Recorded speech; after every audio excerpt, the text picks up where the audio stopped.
Hey, it's Mr. Peace. I'm here at St. Bernadette Catholic School, home of the Cardinals in Springfield, Virginia, part of the Diocese of Arlington. This is my first time here. Just an amazing morning and early afternoon. Had two separate assemblies, one for pre-K through 4, the other grades 5 through 8. And I got to stay for all the lunches with all the students so they could reflect some of the stories that I shared throughout the presentation, the various videos that I played, the hip hop music, of course, and they really did respond. You know, a lot of them shared some of their pain, current or past, some of their happy moments as well.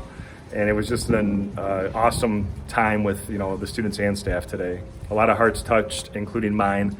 And the main focus today was, the sub-theme at least, look at the heart first, right? Bullying was the principal focus. But when we're talking about looking at the heart first, that means, being able to see each other the way that God sees all of us, for our hearts before anything else, like it says in 1 Samuel, that many times, men, women, we look at the outside of someone, at the outward appearance, and maybe judge and don't get past those judgments.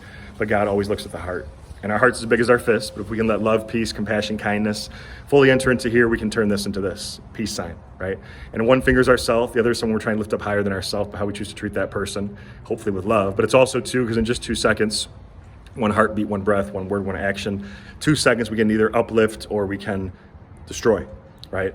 And we have that choice. And no matter what we've gone through or currently or will go through, any of the hurt that we might be feeling, we can always turn that into a positive, right? We can turn our pain into greatness. I say a big reason why bullying happens is that hurt people, right?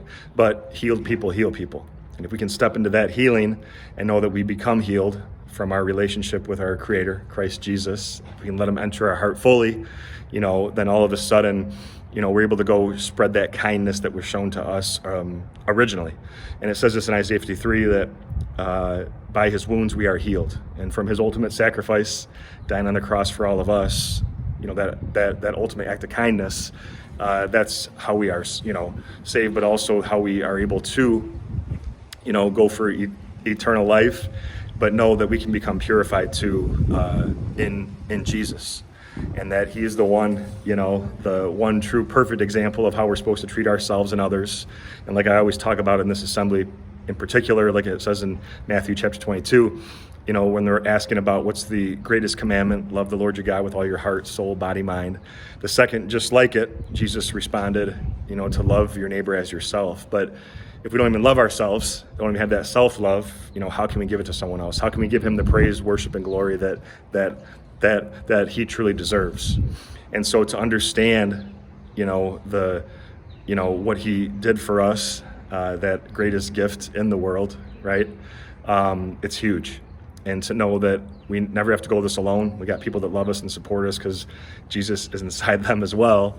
But knowing that, He's always in our corner, that's something that is very comforting, for me, to know that, through our faith, our Catholic faith as Christians, that we're able to, see past any differences and really see the person, as a human being before anything else.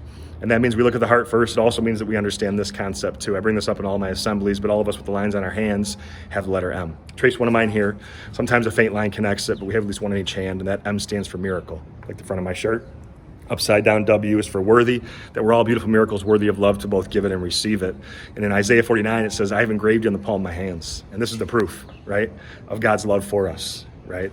And to know that we are perfect, in His, created in His image and likeness, that really should say something to us. That yes, there's going to be a lot of opinions out there, but not every opinion matters. We don't have to take things so personal, whether people are making fun of us for the way that we're born, something we can't control, or how we learn, or our skin color, or anything else, right? We can always rise above that hate and show them the love that they truly need, right? To be compassionate, to kind of understand that whatever they're doing, they're reflecting some of the hatred that they've been a part of in their life, but we can always choose love. And we can always, choose what this world desperately needs, which is more kindness. So it's just, again, an incredible opportunity to come and speak here at St. Bernadette. Hope to be back again in the future. Until then, though, have a great rest of the school year. And as always, make sure to hit the subscribe button to see pop up on the screen. You can also check out this playlist below for some additional motivation. And feel free to visit my website by clicking on the peace sign symbol on your phone, tablet, wherever you're watching this video, to track my journey across this country as I continue to heal America's heart one school at a time. Peace.